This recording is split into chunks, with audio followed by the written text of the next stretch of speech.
जय हिंद। कैसे हैं आप सभी? आशा करता हूँ बहुत ही अच्छे होंगे। इस वीडियो में हम अपने लिए लेकर आए टॉप जी के जीएस के प्रश्न। ये ऐसे प्रश्न हैं सो बार बार एग्जाम में पूछते हैं, तो किसी भी एग्जाम की तैयारी कर रहे हैं प्रैक्टिस के तौर पे भी इस वीडियो को देख सकते हैं। तो वीडियो की शुरुआत करते हैं, देखते हैं पहला क्वेश्चन क्या पूछा है आपसे। पहला क्वेश्चन जो पूछा है वह पूछा है राज्य के नीति निर्देशक सिद्धांतों के अनुच्छेद 51 में निम्नलिखित में से कौन सा शामिल है। आपसे पूछा कि राज्य के नीति निर्देशक सिद्धांतों के अनुच्छेद 51 में निम्नलिखित में से कौन सा शामिल है। चलिए बताइए राइट आंसर क्या हो जाएगा। राइट आंसर जो हो जाएगा वो हो जाएगा ऑप्शन बी। ऑप्शन बी इस प्रश्न का राइट आंसर हो जाएगा। अंतरराष्ट्रीय शांति और सुरक्षा को बढ़ावा देना। अनुच्छेद 51 भारतीय संविधान के भाग 4 में आता है, जो राज्य के नीति निर्देशक सिद्धांतों से संबंधित है। अनुच्छेद 51 का उद्देश्य भारत को अंतरराष्ट्रीय संबंधों में सहयोगी और शांति प्रिय राष्ट्र बनाना है। अनुच्छेद 51 के प्रमुख उद्देश्य हैं अंतरराष्ट्रीय शांति और सुरक्षा को बढ़ावा देना, राष्ट्रों के बीच न्यायपूर्ण और सम्मानजनक संबंधों को बनाए रखना, अंतरराष्ट्रीय कानून और संधियों के प्रति सम्मान, अंतरराष्ट्रीय विवादों के निपटारे के लिए पंचायत को प्रोत्साहित करना। बाकी विकल्पों की बात करें तो कृषि और पशुपालन का संगठन या अनुच्छेद 48 में वर्णित है। समान नागरिक संहिता जो है अनुच्छेद 44 में है। कार्यपालिका से न्यायपालिका का पृथक्करण अनुच्छेद 50 में उल्लेखित है। अब चलते हैं अगले प्रश्न की ओर, देखते हैं अगला प्रश्न क्या पूछा है आपसे। अगला प्रश्न जो पूछा है वह पूछा है सिकंदराबाद किस रेलवे जोन का मुख्यालय है। आपसे पूछा है कि सिकंदराबाद किस रेलवे जोन का मुख्यालय है, बताइए राइट आंसर क्या हो जाएगा। तो राइट आंसर जो हो जाएगा वो हो जाएगा ऑप्शन ए, दक्षिण मध्य रेलवे जोन का। सिकंदराबाद जो है वह दक्षिण मध्य रेलवे जोन का मुख्यालय है। सिकंदराबाद तेलंगाना राज्य में स्थित है और यह दक्षिण मध्य रेलवे का मुख्यालय यह जोन 2 अक्टूबर 1966 को स्थापित किया गया था। दक्षिण मध्य रेलवे जोन का मुख्यालय भवन रेल निलमय सिकंदराबाद में स्थित है। यह जोन मुख्य रूप से तेलंगाना, आंध्र प्रदेश, महाराष्ट्र और मध्य प्रदेश के कुछ हिस्सों में रेलवे संचालन करता है। बाकी विकल्पों की बात करें तो उत्तर मध्य रेलवे जोन का मुख्यालय जो है प्रयागराज इलाहाबाद में है। पश्चिम मध्य रेलवे जोन का मुख्यालय जबलपुर मध्य प्रदेश में है। तो दक्षिण रेलवे जोन का मुख्यालय जो चेन्नई तमिलनाडु, जो विकल्प बता रहे हैं इसमें ये भी एग्जाम में पूछता है, तो ध्यान रखिएगा। अब चलते हैं अगले प्रश्न की ओर, देखते हैं अगला प्रश्न क्या पूछा है आपसे। अगला प्रश्न पूछा निम्नलिखित में से कौन सा मंदिर होयसल स्थापित शैली में बनाया गया है। आपसे पूछा कि निम्नलिखित में से कौन सा मंदिर होयसल स्थापित शैली में बनाया गया है, बताइए राइट आंसर क्या हो जाएगा। राइट आंसर हो जाएगा ऑप्शन बी, केशव मंदिर। केशव मंदिर इस प्रश्न का राइट आंसर हो जाएगा। केशव मंदिर जो कि बेलूर या सोमनाथपुर कर्नाटक में है, यह मंदिर होयसल स्थापित शैली का उत्कृष्ट उदाहरण है। यह मंदिर 13वीं शताब्दी में होयसल राजा विष्णुवर्धन के शासनकाल में बनाया गया था। यह शैली अपनी ताराकार नींव, अत्यंत सूक्ष्म नक्काशी और सोपान युक्त गर्भगृहों के लिए प्रसिद्ध है। बाकी विकल्पों की बात करें तो खजुराहो मंदिर चंदेल वंश द्वारा निर्मित नागर शैली का उदाहरण है, जो कि मध्य प्रदेश में है। लाखड़ा मंदिर की बात करें तो यह नाम किसी विशिष्ट स्थापत्य शैली से नहीं जुड़ा है। कोणार्क मंदिर की बात करें तो उड़ीसा में स्थित है, कलिंग पूर्वी नागर शैली का उदाहरण है। अब चलते हैं अगले प्रश्न की ओर, देखते हैं अगला प्रश्न क्या पूछा है आपसे। अगला प्रश्न जो पूछा है वह पूछा है निम्नलिखित में से किस भारतीय प्रधानमंत्री के नेतृत्व में हरित क्रांति शुरू की गई थी। आपसे पूछा है कि निम्नलिखित में से किस भारतीय प्रधानमंत्री के नेतृत्व में हरित क्रांति शुरू की गई थी, बताइए राइट आंसर क्या हो जाएगा। राइट आंसर जो हो जाएगा वो हो जाएगा ऑप्शन ए, लाल बहादुर शास्त्री। लाल बहादुर शास्त्री इस प्रश्न का राइट आंसर हो जाएगा। हरित क्रांति की शुरुआत लाल बहादुर शास्त्री के प्रधानमंत्रित्व काल में हुई। इस क्रांति का उद्देश्य था भारत में कृषि उत्पादन बढ़ाना, विशेषकर गेहूं और धान की पैदावार में। उन्होंने जय जवान जय किसान का नारा दिया, जिससे किसानों और सैनिकों दोनों को प्रेरणा मिली। वैज्ञानिक डॉक्टर एम.एस. स्वामीनाथन और अमेरिकी कृषि विशेषज्ञ नॉर्मन बोरलाग ने उच्च उत्पादकता वाली बीज किस्मों के विकास में अहम भूमिका निभाई। अब चलते हैं अगले प्रश्न की ओर, देखते हैं अगला प्रश्न क्या पूछा है आपसे। अगला प्रश्न पूछा है चौरी चौरा कांड के कारण महात्मा गांधी ने किस आंदोलन को अचानक रोक दिया था। आपसे पूछा है कि चौरी चौरा कांड के कारण महात्मा गांधी ने किस आंदोलन को अचानक रोक दिया था, बताइए राइट आंसर क्या हो जाएगा। राइट आंसर हो जाएगा ऑप्शन सी, असहयोग आंदोलन इस प्रश्न का राइट आंसर हो जाएगा। चौरी चौरा कांड 5 फरवरी कब हुई थी, तो 5 फरवरी 1922 को उत्तर प्रदेश के गोरखपुर जिले के चौरी चौरा नामक स्थान पर हुआ। आंदोलनकारियों ने हिंसा के रूप में एक पुलिस थाने में आग लगा दी, जिसमें 22 पुलिसकर्मी मारे गए। इस हिंसक घटना से महात्मा गांधी अत्यंत व्यथित हुए, क्योंकि उनका आंदोलन अहिंसा पर आधारित था। परिणाम स्वरूप उन्होंने 1922 में असहयोग आंदोलन को तत्काल प्रभाव से स्थगित कर दिया। अब चलते हैं अगले प्रश्न की ओर, देखते हैं अगला प्रश्न क्या पूछा है आपसे। अगला प्रश्न जो पूछा है वह पूछा है हम्पी के मंदिरों और महलों में किस प्रकार की वास्तुकला का निर्माण किया गया था। आपसे पूछा है कि हम्पी के मंदिरों और महलों में किस प्रकार की वास्तुकला का निर्माण किया गया था। बताइए राइट आंसर क्या हो जाएगा। राइट आंसर हो जाएगा ऑप्शन ए दरबड़। इस प्रश्न का राइट आंसर हो जाएगा दरबड़ वास्तुकला का। हम्पी जो आज के कर्नाटक राज्य में स्थित है विजयनगर साम्राज्य की राजधानी थी। अब एग्जाम में पूछ लेता कि विजयनगर साम्राज्य की राजधानी क्या थी, तो दरबड़ थी। दरबड़ नहीं हम्पी थी। यहाँ के मंदिरों और महलों का निर्माण दरबड़ स्थापित शैली में किया गया जो दक्षिण भारत की प्रमुख वास्तुकला शैली है। इस शैली की विशेषताएं थी ऊंचे गोपुरम यानी कि प्रवेश द्वार टावर, शिल्पकारी युक्त स्तंभ और मंडप, ग्रेनाइट पत्थरों का व्यापक उपयोग, रथ के आकार का मंदिर जैसे प्रसिद्ध विट्ठल स्वामी मंदिर का रथ है।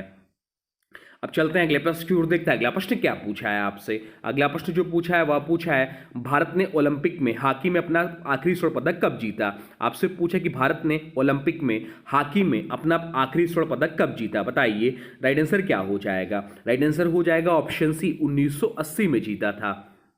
भारत ने 1980 के मास्को ओलंपिक जो कि सोवियत संघ में पुरुष हॉकी में अपना आखिरी स्वर्ण पदक जीता था। इस टूर्नामेंट में भारत ने फाइनल में स्पेन को 4-3 से हराया था। यह भारत का ओलंपिक हॉकी में 8वां स्वर्ण पदक था। इससे पहले भारत ने 1928 से 1956 तक लगातार 6 स्वर्ण पदक जीते थे, एम्स्टर्डम से मेलबर्न तक। अब चलते हैं अगले प्रश्न की ओर, देखते हैं अगला प्रश्न क्या पूछा है आपसे। अगला प्रश्न जो पूछा है वह पूछा है निम्नलिखित में से कौन राजीव गांधी खेल रत्न पुरस्कार पाने वाले पहले व्यक्ति थे। आपसे पूछा है कि निम्नलिखित में से कौन राजीव गांधी खेल रत्न पुरस्कार पाने वाले पहले व्यक्ति थे। बताइए राइट आंसर क्या हो जाएगा।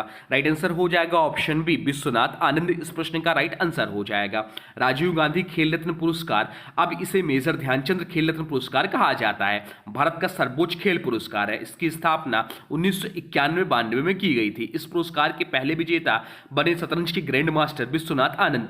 उन्हें यह सम्मान शतरंज में उत्कृष्ट प्रदर्शन और भारत को अंतर्राष्ट्रीय स्तर पर गौरवान्वित करने के लिए दिया गया। बाकी विकल्पों की बात तो विराट कोहली, इन्हें यह पुरस्कार 2018 में मिला था मीराबाई चानू के साथ संयुक्त रूप से। मेजर ध्यानचंद उनके नाम पर अब यह पुरस्कार रखा गया पर अब उन्हें यह नहीं मिला था। महेंद्र सिंह धोनी, उन्हें यह पुरस्कार 2007 में दिया गया था। अब चलते हैं अगले प्रश्न की ओर, देखते हैं अगला प्रश्न क्या पूछा है आपसे। अगला प्रश्न पूछा है राज्य लोक सेवा आयोग के अध्यक्ष को निम्नलिखित में से किसके द्वारा हटाया जा सकता है। आपसे पूछा कि राज्य लोक सेवा आयोग के अध्यक्ष को निम्नलिखित में से किसके द्वारा हटाया जा सकता है। इंपॉर्टेंट प्रश्न है, बताइए। अधिकांश लोग इस प्रश्न को गलत करके आएंगे। अधिकांश लोग राज्य के राज्यपाल टिक करके आएंगे, परंतु आपका यह गलत हो जाएगा। राइट आंसर हो जाएगा ऑप्शन भारत के राष्ट्रपति। राज्य लोक सेवा आयोग का गठन भारतीय संविधान के अनुच्छेद 315 से 323 के अंतर्गत किया गया। आयोग के अध्यक्ष और सदस्यों की नियुक्ति राज्यपाल द्वारा की जाती है, लेकिन हटाने का अधिकार केवल भारत के राष्ट्रपति के पास होता है। राष्ट्रपति उन्हें केवल तब हटा सकते हैं जब वह दुर्व्यवहार के दोषी पाए जाएं या मानसिक शारीरिक अयोग्यता हो। दुर्व्यवहार के मामलों में राष्ट्रपति को सुप्रीम कोर्ट से परामर्श लेना आवश्यक है। अब चलते हैं अगले प्रश्न की ओर, देखते हैं अगला प्रश्न क्या पूछा है आपसे। अगला प्रश्न पूछा है सिख धर्म के निम्नलिखित गुरुओं में से कौन अंतिम गुरु थे। आपसे पूछा कि सिख धर्म के निम्नलिखित गुरुओं में से कौन अंतिम गुरु थे। बताइए राइट आंसर क्या हो जाएगा। राइट आंसर हो जाएगा ऑप्शन डी गुरु गोबिंद सिंह। गुरु गोबिंद सिंह जी सिखों के 10वें और अंतिम मानव गुरु थे। उनका जन्म 1666 ईस्वी में पटना साहिब बिहार में हुआ था। उन्होंने 1699 में खालसा पंथ की स्थापना की। या भी पूछ लेते खालसा पंथ की स्थापना किसने की, तो सिखों के अंतिम गुरु गुरु गोबिंद सिंह ने की, जिसका उद्देश्य था सत्य, धर्म और न्याय की रक्षा। उन्होंने अपने जीवन के अंत में घोषणा की गुरु ग्रंथ साहिब ही सिखों का अंतिम और शाश्वत गुरु होगा। इस प्रकार गुरु परंपरा का अंत हुआ और गुरु ग्रंथ साहिब को जीवंत गुरु का दर्जा दिया गया। बाकी विकल्पों की बात करें, गुरु हरगोबिंद बहुत ही इंपॉर्टेंट नाम है। या भी ये सिखों के 6वें गुरु थे। कौन से गुरु थे, तो 6वें गुरु थे। उन्होंने मीरी पीरी की परंपरा शुरू की। गुरु अर्जुन देव की बात करें तो ये सिखों के 5वें गुरु थे। ये जो थे ये 5वें गुरु थे, 6ठे गुरु थे। 5वें गुरु थे, उन्होंने आदि ग्रंथ का संकलन किया। और गुरु अंगद देव की बात करें तो ये जो है सिख धर्म के दूसरे गुरु थे। उन्होंने गुरुमुखी लिपि को प्रचलित किया। अब चलते हैं अगले प्रश्न की ओर, देखते हैं अगला प्रश्न क्या पूछा है आपसे। अगला प्रश्न पूछा निम्नलिखित में से कौन सा त्योहार मुख्य रूप से पारसी समुदाय द्वारा मनाया जाता है। आपसे पूछा निम्नलिखित में से कौन सा त्योहार मुख्य रूप से पारसी समुदाय द्वारा मनाया जाता है। बताइए राइट आंसर क्या हो जाएगा। राइट आंसर हो जाएगा ऑप्शन बी। ऑप्शन बी इस प्रश्न का राइट आंसर हो जाएगा जश्न ए मेहरागन।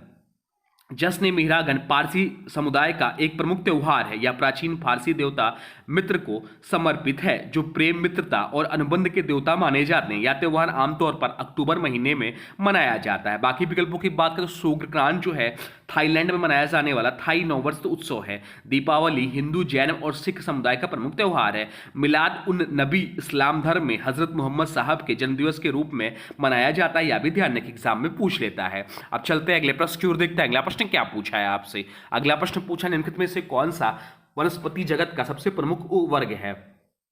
आपसे पूछा कि निम्नलिखित में से कौन सा वनस्पति जगत का सबसे प्रमुख वर्ग है, बताइए राइट आंसर क्या हो जाएगा। राइट आंसर हो जाएगा ऑप्शन बी एंजियोस्पर्म, इस प्रश्न का राइट आंसर हो जाएगा।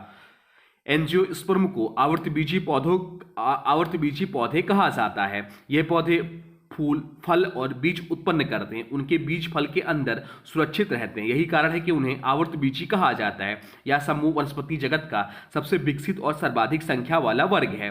धरती पर पाए जाने वाले लगभग 80% पौधे एंजियोस्पर्म हैं। अब चलते हैं अगले प्रश्न की ओर, देखते हैं अगला प्रश्न क्या पूछा है आपसे। अगला प्रश्न जो पूछा है वह पूछा है प्रसिद्ध आत्मकथा बिकमिंग किसने लिखी है। आपसे पूछा है कि प्रसिद्ध आत्मकथा बिकमिंग किसने लिखी है, बताइए राइट आंसर क्या हो जाएगा। राइट आंसर हो जाएगा ऑप्शन डी मिशेल उमाबा, इस प्रश्न का राइट आंसर हो जाएगा। बिकमिंग अमेरिका की पूर्व फर्स्ट लेडी मिशेल उमाबा की आत्मकथा है। यह पुस्तक 2018 में प्रकाशित हुई थी।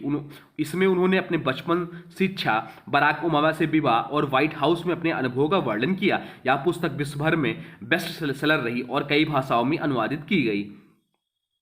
बाकी विकल्पों की बात करें तो आंद्रे नगासी प्रसिद्ध टेनिस खिलाड़ी, इनकी आत्मकथा का नाम ओपन है।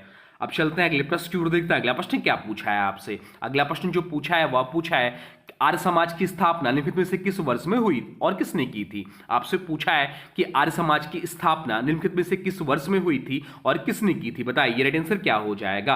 राइट आंसर हो जाएगा ऑप्शन बी 1875 में स्वामी दयानंद सरस्वती ने। ऑप्शन बी इस प्रश्न का राइट आंसर हो जाएगा। आर्य समाज की स्थापना स्वामी दयानंद सरस्वती ने 1875 ईस्वी में मुंबई में की थी। इसका मुख्य उद्देश्य था वेदों की ओर लौटों का संदेश देना, समाज में फैली अंधविश्वास, मूर्ति पूजा, जातिवाद और बाल विवाह जैसे कुरीतियों का विरोध करना। आर्य समाज ने आगे चलकर शिक्षा, महिला सशक्तिकरण और स्वदेशी आंदोलन में भी अहम भूमिका निभाई। अन्य विकल्पों की बात करें तो स्वामी विवेकानंद, उन्होंने रामकृष्ण मिशन की स्थापना 1897 में की थी, आर्य समाज ने ही। अब चलते हैं अगले प्रश्न की ओर, देखते हैं अगला प्रश्न क्या पूछा है आपसे। अगला प्रश्न जो पूछा है वह पूछा है ओलंपिक पदक जीतने वाली पहली भारतीय महिला कौन थी। आपसे पूछा है कि ओलंपिक पदक जीतने वाली पहली भारतीय महिला कौन थी, बताइए राइट आंसर क्या हो जाएगा। राइट आंसर हो जाएगा ऑप्शन सी कर्णम मल्लेश्वरी, इस प्रश्न का राइट आंसर हो जाएगा। कर्णम मल्लेश्वरी भारत की पहली महिला ओलंपिक पदक विजेता है। उन्होंने 2000 सिडनी ओलंपिक में भारोत्तोलन में कांस्य पदक जीता था। यह भारत के लिए एक ऐतिहासिक उपलब्धि थी, क्योंकि इससे पहले किसी भारतीय महिला ने ओलंपिक में कोई पदक नहीं जीता था। उन्होंने आयरन लेडी ऑफ इंडिया भी कहा जाता है। बाकी विकल्पों की बात करें तो साक्षी मलिक 2016 रियो ओलंपिक में कुश्ती में कांस्य पदक जीता था, दूसरी महिला पहलवान पदक विजेता बनी। मेरी कॉम 2012 लंदन ओलंपिक में बॉक्सिंग में कांस्य पदक जीता था। साइना नेहवाल 2012 लंदन ओलंपिक में बैडमिंटन में कांस्य पदक जीता था। अब चलते हैं अगले प्रश्न की ओर, देखते हैं अगला प्रश्न क्या पूछा है आपसे। अगला प्रश्न पूछा है एशिया की सबसे बड़ी खारे पानी की लैगून झील, जिसे 1981 में रामसर साइट्स के रूप में नामित किया गया था, वह कौन सी है, बताइए राइट आंसर क्या हो जाएगा। राइट आंसर हो जाएगा ऑप्शन सी चिल्का झील, इस प्रश्न का राइट आंसर हो जाएगा। चिल्का झील भारत के उड़ीसा राज्य में स्थित है। यह एशिया की सबसे बड़ी खारे पानी की लैगून झील है और विश्व की दूसरी सबसे बड़ी लैगून मानी जाती है। इसे 1981 में रामसर साइट्स के रूप में नामित किया गया, यानी यह एक अंतरराष्ट्रीय महत्व की आर्द्र भूमि है। झील बंगाल की खाड़ी से जुड़ी है और इसमें मीठे व खारे पानी का अद्भुत मिश्रण पाया जाता है। यह झील विशेष रूप से प्रवासी पक्षियों और इरावदी डॉल्फिन के लिए प्रसिद्ध है। अब चलते हैं अगले प्रश्न की ओर, देखते हैं अगला प्रश्न क्या पूछा है आपसे। अगला प्रश्न पूछा है निम्नलिखित में से किस वर्ष में महात्मा गांधी के नेतृत्व में खेड़ा में किसान आंदोलन हुआ था। आपसे पूछा कि निम्नलिखित में से किस वर्ष में महात्मा गांधी के नेतृत्व में खेड़ा में किसान आंदोलन हुआ था, बताइए राइट आंसर क्या हो जाएगा। राइट आंसर हो जाएगा ऑप्शन बी 1918 में। खेड़ा किसान आंदोलन की शुरुआत 1918 ईस्वी में महात्मा गांधी के नेतृत्व में हुई थी। यह आंदोलन गुजरात के खेड़ा जिले में हुआ था। उस वर्ष भारी वर्षा और फसल की विफलता के कारण किसानों की हालत बहुत खराब थी, लेकिन ब्रिटिश सरकार ने फिर भी कर वसूलने पर जोर दिया। गांधी जी, सरदार वल्लभ भाई पटेल और इंदुलाल याग्निक जैसे नेताओं ने किसानों को संगठित किया और कर न देने का सत्याग्रह शुरू किया। अंततः सरकार को झुकना पड़ा और कर माफी की घोषणा करनी पड़ी। अब चलते हैं अगले प्रश्न की ओर, देखते हैं अगला प्रश्न क्या पूछा है आपसे। अगला प्रश्न जो पूछा है वह पूछा है निम्नलिखित में से कौन सी नीति आयोग से प्रतिस्थापन से पहले भारत में अंतिम पंचवर्षीय योजना थी। आपसे पूछा कि निम्नलिखित में से कौन सी नीति आयोग से प्रतिस्थापन से पहले भारत में अंतिम पंचवर्षीय योजना थी। बताइए राइट आंसर क्या हो जाएगा। राइट आंसर जो हो जाएगा वो हो जाएगा ऑप्शन सी। ऑप्शन सी इस प्रश्न का राइट आंसर हो जाएगा। 12वीं पंचवर्षीय योजना जिसका कार्य पीरियड था 2012 से 2017। भारत में पंचवर्षीय योजनाओं की शुरुआत 1951 में हुई थी। पहली योजना ये थी। इन योजनाओं का संचालन योजना आयोग द्वारा किया जाता था। 12वीं पंचवर्षीय योजना भारत की अंतिम पंचवर्षीय योजना थी। इसके बाद 1 जनवरी 2015 को योजना आयोग को भंग कर नीति आयोग की स्थापना की गई। इस प्रकार 12वीं योजना पूरी नहीं चल पाई और 2015 के बाद पंचवर्षीय योजनाओं की व्यवस्था समाप्त कर दी गई। अब चलते हैं अगले प्रश्न की ओर, देखते हैं अगला प्रश्न क्या पूछा है आपसे। अगला प्रश्न पूछा है भारत के संविधान का निम्नलिखित में से कौन सा अनुच्छेद राज्य की कार्यकारी शक्तियों की सीमा के विषय में उल्लेख करता है। बताइए राइट आंसर क्या हो जाएगा। राइट आंसर जो हो जाएगा वो हो जाएगा ऑप्शन बी, अनुच्छेद 162 इस प्रश्न का राइट आंसर हो जाएगा। अनुच्छेद 162 राज्य की कार्यकारी शक्तियों की सीमा से संबंधित है। यह बताता है कि राज्य की कार्यकारी शक्ति उस विषय तक विस्तारित होगी जिसके विषय में राज्य की विधानमंडल को कानून बनाने का अधिकार है। अर्थात राज्य सरकार की कार्यकारी शक्ति उन्हें विषयों तक सीमित है जो राज्य सूची और समवर्ती सूची में आते हैं। यदि किसी विषय पर केंद्र और राज्य दोनों कानून बना सकते हैं तो राज्य की कार्यकारी शक्ति केंद्र की कार्यकारी शक्ति के अधीन होगी। अन्य विकल्पों की बात करें तो अनुच्छेद 177 जो है यह राज्यपाल और मंत्रियों के राज्य विधानमंडल में अधिकारी से संबंधित है। अनुच्छेद 168 प्रत्येक राज्य में विधानमंडल की संरचना से संबंधित है।